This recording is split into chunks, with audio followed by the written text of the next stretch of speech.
Là, pour le compte de Tcheleka Media.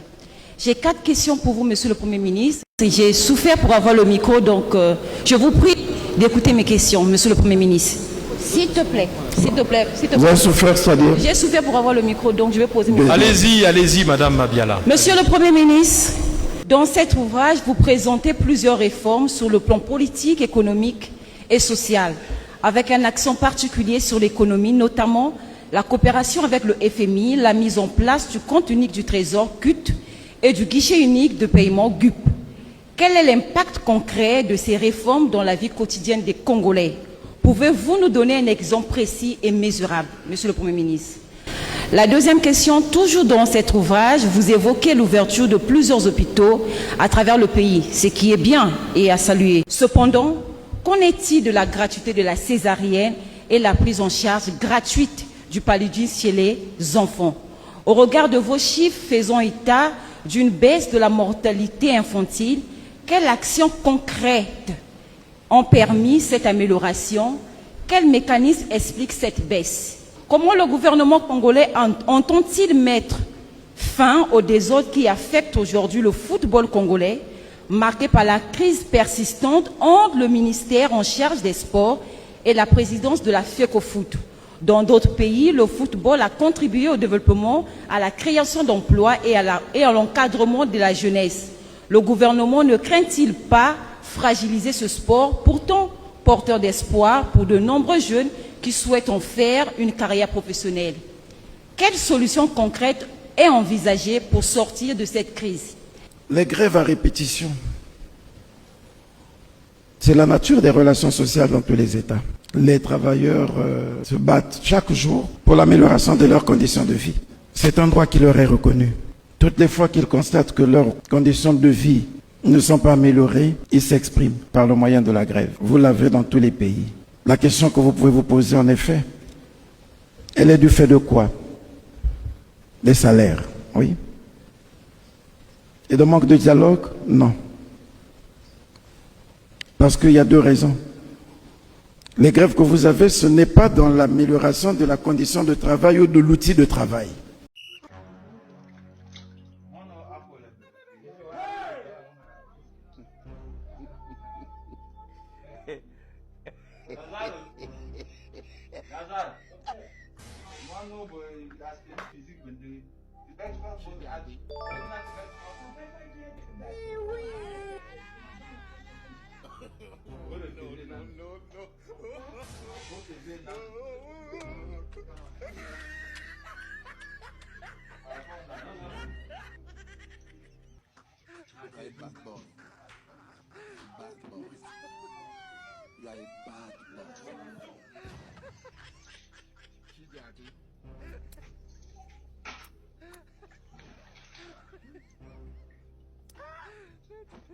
C'est mon bureau.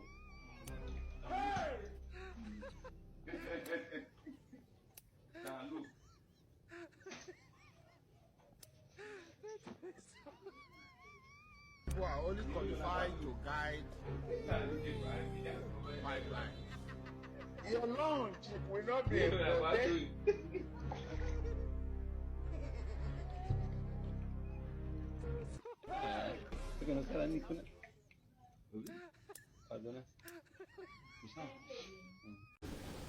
Vous n'avez pas encore entendu qu'il y a eu grève dans telle structure parce que les travailleurs estiment que leurs conditions de travail sont médiocres, que leur statut n'est pas valorisé, que leurs revendications ne sont pas prises en compte sur l'outil de production. Les grèves que nous avons portent sur le salaire. Et la raison, nous vous l'avons évoquée. Depuis 2014-2015, le Congo traversait une situation très difficile, avec un endettement lourd. On aurait pu faire comme par l'époque et on pensait qu'on avait un pacte social de fait qui devrait amener les forces syndicales et le gouvernement de privilégier toujours le dialogue, de faire preuve de patience jusqu'à ce que nous puissions sortir de cette impasse. Nous, l'enquête de Libération ce jeudi sur le détournement présumé de la manne pétrolière du Congo-Brazzaville, l'un des pays, Hélène, les plus pauvres du monde. Des centaines de milliers d'euros, de millions d'euros évaporés dans ce qui s'apparente au pillage de tout un pays où le revenu moyen par habitant n'atteint pas 5 euros par jour. Le premier volet de cette enquête, intitulé « Le président, l'intermédiaire et les millions envolés », raconte comment l'arrestation de cet homme d'affaires, Lucien Ebata, un proche du président Denis Sassou Nguesso, mis en examen en France en 2021 pour blanchiment et corruption active, comment son arrestation a permis la mise au jour d'un puissant système financier occulte au profit du clan du président Denis Sassou Nguesso, arrivé au pouvoir pour la première fois, on le rappelle, en 1979, une affaire qui a commencé en janvier 2012 à l'aéroport de Roissy où Lucien Ebata s'était fait arrêter en possession de sommes stupéfiantes en liquide, 182 000 euros et 40 000 $ en espèces non déclarées, au cœur de ce système de détournement présumé. Une société, la société de Lucien Ebata, la société Orion, du nom de la constellation symbolisant la force dans la mythologie grecque. Une entreprise moins poétiquement immatriculée aux Seychelles avec l'aide du cabinet d'avocats Mossack Fonseca, un nom qui vous dit sans doute quelque chose puisqu'il s'agit de la société qui s'est retrouvée au cœur du scandale d'évasion fiscale des Panama Papers. S'agissant d'Orion, donc, Libé affirme que cette société a alimenté des dépenses somptuaires, des dizaines de milliers d'euros de cadeaux achetés dans des boutiques de luxe sur les Champs-Élysées, jusqu'à des mouvements de cash pouvant atteindre des millions d'euros à Paris et à Monaco. Libération évoque une affaire qui résonne avec celle des biens mal acquis, dans laquelle, on s'en souvient, des membres du clan de Denis Sassou Nguesso sont soupçonnés de s'être constitués des patrimoines illicites en France grâce à des détournements de fonds publics.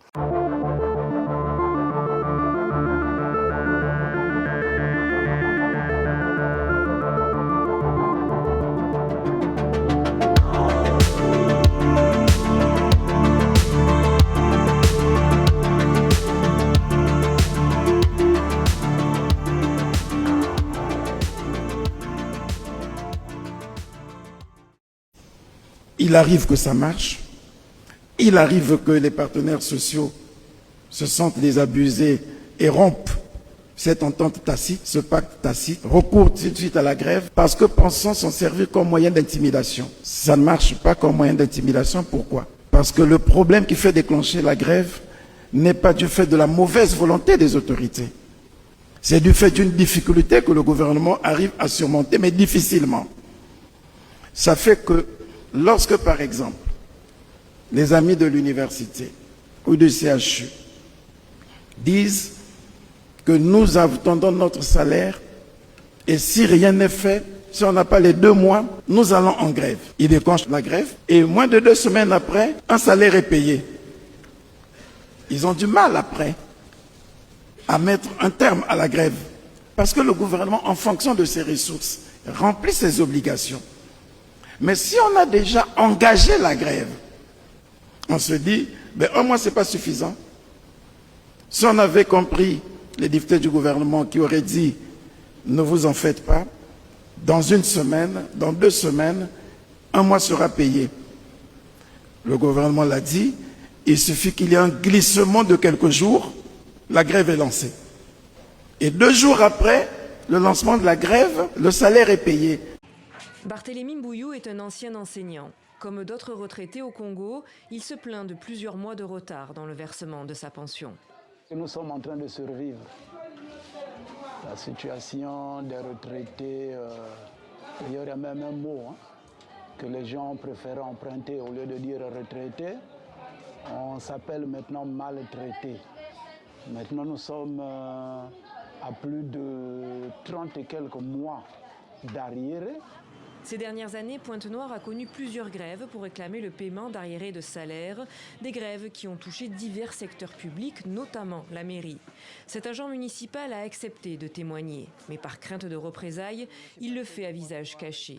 Il nous décrit une situation qu'il qualifie de chaotique. Nous accumulons aujourd'hui plusieurs mois de salaire impayés. L'agent municipal au niveau de la commune de Pointe-Noire vit un calvaire sans précédent. Il y a des collègues qu'on a perdus, qui sont décédés par manque de soins liés au manque d'argent. Nous avons contacté la mairie de Pointe-Noire. L'un de ses responsables reconnaît des difficultés de paiement, mais dont la responsabilité n'incombe pas à la municipalité.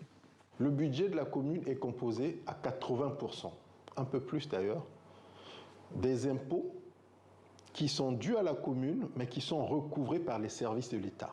Et lorsque ces taxes arrivent à la portion centrale, à Brazzaville, ils ne nous sont pas rétrocédés. Et du coup, nous nous sommes en difficulté à faire face à nos obligations. On se retrouve en difficulté, on ne sait plus par quoi commencer. Et les travailleurs vont dire, bon, mais d'accord, nous avons reçu, mais comme c'était 2 mois, si vous ne nous payez pas le deuxième, les 2 autres mois, nous ne pouvons plus. Le gouvernement est obligé d'attendre, il est impuissant. Je ne les ai pas pour le moment, mais j'attends. Quand j'aurai les 2 mois, vous payez. Mais le risque, c'est le citoyen, c'est l'étudiant, c'est l'agent de santé. C'est pour cette raison que nous continuons à implorer nos partenaires sociaux que lorsqu'on a compris la situation réelle du pays et lorsqu'on a testé la volonté du gouvernement à résoudre ces problèmes au fur et à mesure, nous avons intérêt à nous entendre et à nous faire confiance pour que nous ne soyons plus obligés d'avoir tout le temps des interruptions des relations de travail, des suspensions des relations de travail. Et c'est le travail qui se fait. Le dialogue est lent, mais on espère qu'on comprendra. Pas seulement pour aujourd'hui, mais pour la suite aussi, pour la suite des temps. Les retraités de la caisse de retraite de fonctionnaires cumulent à ce jour 5 mois de pension impayés, 2 au titre de l'année 2024, 3 pour l'année 2025. Ajoutez à cela 45 mois d'arriérés de 2016 à 2021. Essoufflés par l'irrégularité dans le paiement de leurs pensions, cette délégation des retraités est venue plaider auprès du président du Sénat, Pierre Ngolo, afin que l'inscription du paiement régulier de leurs pensions soit inclue dans le budget 2026, en cours d'examen dans les 2 chambres parlementaires. Nous attendons de ce budget qu'on refasse l'amendement, qu'on insère dans le budget de 2026 le budget de la pension. Il y avait une ligne qui était là, avec le ministre Andeli, que les autres ministres sont venus écarter. C'est la ligne qui s'appelait complément retraite. Et nous voulons qu'on reconduise cette ligne-là pendant qu'on est en train d'examiner le budget. Parce que ça a été écarté dans le budget 2024-2025. Ces retraités menaçaient de faire un sit-in le 31 octobre dernier pour revendiquer le paiement de leurs pensions. Une démarche non approuvée par le président du Sénat qui appelle au dialogue. C'est surtout ceux qui ont brandi la menace des sit-ins.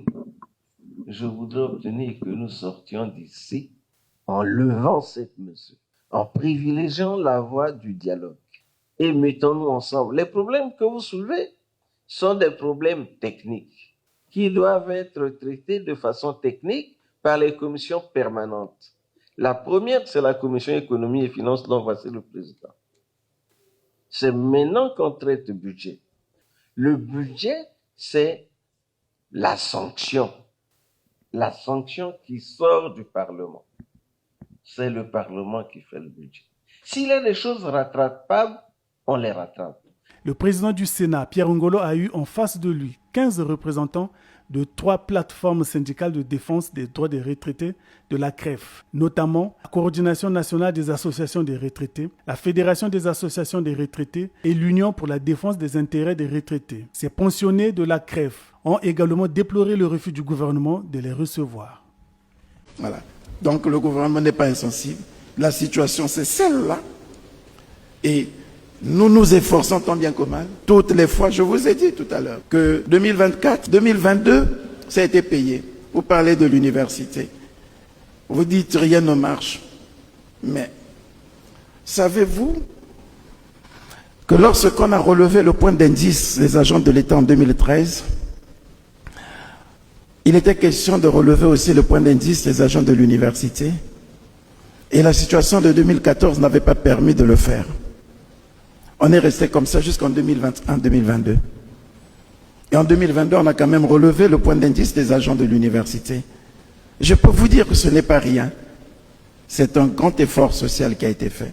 Il est reproché au président Denis Sassou Nguesso le fait d'avoir dissimulé des avoirs dans une société offshore créée en 1998 dans les îles Vierges britanniques. Économiste et statisticien, avant d'être homme politique, Clément Mirassa a, sur son bureau à domicile, un document comportant les révélations des Pondera Papers. Et on se rend compte que nous avons véritablement des problèmes parce que les gouvernants de nos pays sont dans des situations extrêmement dangereuses. Ils sont dans des situations paradoxales, parlant du développement et adoptant des attitudes contre le développement. Clément Mirassa salue la démarche des journalistes d'investigation à l'origine de l'enquête. Et en ce qui me concerne, je pense que pour faire de la lumière, il faut que le Parlement congolais ouvre une enquête judiciaire contre le président de la République et ça permettra au Congo d'être apaisé. Et je pense aussi que la justice devrait emboîter le pas.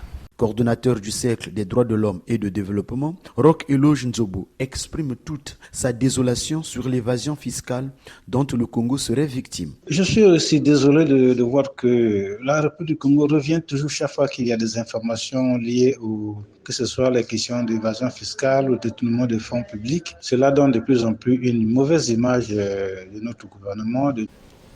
Mais là, on vous dit, rien ne marche. Savez-vous que pour le bon fonctionnement de l'université, dans ce contexte de crise, l'État avait pris l'option d'augmenter le budget de l'université pour le bon fonctionnement de l'université. Mais on vous dit, rien ne marche. Que voulez-vous qu'on dise face à cela? Les hôpitaux généraux, c'est pareil. Il y a des arriérés, oui, des longs mois, mais c'est le même contrat moral qui a été conclu avec nos acteurs des services médicaux. Ça fait 28 mois que le corps médical n'est pas payé, c'est insensé. Alors comment voulez-vous qu'ils puissent bien nous recevoir? Comment voulez-vous qu'on puisse bien travailler et en plus dans les conditions archaïques? Il y a encore des brancardiers qui sont malheureusement au manque de salaire. Nous sommes obligés de les entretenir parce que sinon votre malade va rester en bas. Alors que le brancardier, l'aide-soignant, l'infirmier, ils sont là justement pour aider le médecin. Et si eux déjà, ils ne sont pas payés, les médecins, je ne sais même pas comment ils font pour vivre. Je suis resté au moins 1 heure en bas parce que je ne pouvais pas monter. C'est incroyable. Comment ils font pour vivre? Un père de famille, une mère de famille va venir travailler tous les jours et à la fin du mois, elle n'aura que ses yeux pour pleurer. Concentrons-nous sur les mois actuels, les établissements à budget de transfert. Et quand les ressources sont mises à la disposition des établissements à budget de transfert, les charges sont peut-être importantes et il arrive qu'on tarde à payer les mois. C'est autour de ça que ça tourne, madame. Et nous faisons l'effort pour qu'une entente, une vraie compréhension soit obtenue pour que nous ne soyons plus obligés de recourir systématiquement à la grève. Parce qu'on déclenche la grève lorsque le partenaire n'est plus de bonne foi, lorsqu'il ne fait aucun effort d'apporter des solutions. Or, vous voyez quand même que si ça peut rater, si ça peut glisser 2 mois, dès le 3e mois, on paye. Et on retarde non pas par caprice, mais par réalité conjoncturelle. Madame, je crois qu'on doit arrêter ici de personnaliser le débat sur le sport. Dire entre la FECOFOOT et le ministre des Sports. Vous subjectivez le débat et vous ne pouvez pas être sûr d'apporter la solution. Si un partenaire pour la FECOFOOT, c'est le gouvernement. Le ministre des Sports n'agit pas seul. Il agit au nom du gouvernement. Et jamais le gouvernement ne s'est ingéré dans les affaires du sport. Les fédérations travaillent en toute liberté, en toute autonomie. Le gouvernement régule. Le gouvernement contrôle, le gouvernement veille. Parce que quand ça ne marche pas, quand il y a des déboires, on attaque difficilement la fédération. On attaque le gouvernement. Ce pays où rien ne marche, le Premier ministre est jugé sur la base des résultats du sport. On partira d'ici, vous direz, oui, vraiment. On n'a même pas pu avoir une participation. Mais c'est le Premier ministre qui va être jugé. C'est le gouvernement qui va être jugé. Donc, concédez-nous de temps en temps le droit de regarder. Qu'en est-il exactement? Pourquoi c'est comme ça? Et chaque fois que le gouvernement cherche à regarder, on lui oppose non-ingérence. Oui, mais d'accord. Mais c'est quand même nous qui répondons devant le peuple en question. Ce sport, les infrastructures, c'est quand même nous qui les avons construites. Et c'est nous qui devons y veiller. Lorsque on ne peut plus organiser une compétition internationale ici à Brazzaville, parce que, semble-t-il, la pelouse n'est pas homologuée, et ainsi de suite. Qui regarde-t-on? C'est le gouvernement. Comment pensez-vous que quelqu'un, il est souvent interpellé, il doit sortir des fonds, et il ne peut pas se poser ne serait-ce que la question, pourquoi ici ça ne marche pas? Dès qu'il pose la question, on dit même plus le gouvernement s'ingère, l'État s'en dit, un tel veut s'ingérer. Mais vous faussez. Je voudrais simplement nous pousser à dépasser l'analyse émotionnelle. On a un vrai problème, oui. On a les fédérations qui ont des difficultés. L'État a sa part de responsabilité, je n'en disconviens pas, parce que, sans doute, on aurait aimé, et en 2013, 2012, 2013, le président l'avait fait, avait pensé mettre des ressources à la disposition des clubs. On a fait un moment et ça s'est arrêté. C'est possible que les clubs aient des difficultés. Mais, en période de crise, s'il y a une ressource, de quelque nature que ce soit, dans l'intérêt de notre football, pourquoi ne devons-nous pas mutualiser les efforts pour qu'on fasse avancer le sport? Le football est secondaire. Il faut que vous sachiez ça. C'est secondaire le football. Ça reste un jeu. Ça reste un jeu. Donc il ne faut pas être passionné pour un jeu. Lorsqu'on vient jouer, c'est comme on joue en dame, on joue ceci. On n'est pas passionné. On ne peut pas se permettre de dire, ça c'est ma ressource, vous dites ce que vous voulez, moi non, je ne vous rends pas compte de ça. On ne vous demande même pas de nous la donner, ce n'est pas nous qui gérons. Mais ce que cette ressource peut permettre de régler telle situation, vous pouvez y penser. Encore que là, même toujours pas le problème. Nous avons tendance à oublier que le problème de la FECOFOOT est parti des clubs. Ça n'a rien à voir avec le ministère, ça n'avait rien à voir avec le gouvernement. C'est un problème qui est parti des clubs. De bonne foi, de mauvaise foi, c'est au sein des clubs que le problème est parti. Et puis bon, ça se complexifie. Il y a eu des problèmes de dénouement, ça s'est complexifié. Mais, sanction de la FIFA, les clubs ont trouvé leur solution. La commission ad hoc dissoute, la FECOFOOT rétablie dans ses droits. Le gouvernement, à ce niveau, si tant qu'il fallait accompagner le processus, accompagner le processus. Depuis plusieurs jours, les tensions sont vives au sommet du football congolais. Plusieurs cartes de la sélection dénoncent publiquement les conditions jugées indignes pour l'équipe des Diables Rouges. Billets d'avion payés par les joueurs eux-mêmes, absence de bus à l'arrivée, hébergement précaire, primes impayées et le matériel insuffisant. Thierry Fouma, la vedette de cette sélection congolaise, a même critiqué sur les réseaux sociaux le ministre des Sports, qu'il accuse de dénigrement et de mauvaise gestion. Cette mobilisation rare et collective a poussé le ministère à convoquer en urgence une réunion ce mercredi avec la fédération et les clubs. Une réunion que seul le média public Télé Congo était autorisé à couvrir. Durant cette réunion, le ministre des Sports a donné 2 jours à la fédération et au club pour lui présenter un programme de relance du football congolais. À l'origine de cette crise, une dispute entre le ministre des Sports Hugues Ngoledele et le président de la fédération Guy Blaise Mayolas. Le ministre des Sports accuse Mayolas d'avoir détourné les fonds alloués par la FIFA et la CAF. Mais le problème émane encore des sportifs eux-mêmes. La qualité des compétitions, la qualité des championnats. Que devons-nous faire face à cela? Quelle est la responsabilité du gouvernement? On vous demande simplement, oui, nous avons des infrastructures, mais si nous devons continuer de les dégrader sans qu'on soit sûr que nous avons une vraie solution, une vraie cohésion au niveau des fédérations pour nous offrir un sport de qualité, comment? On en est là, c'est le dialogue qu'il y a.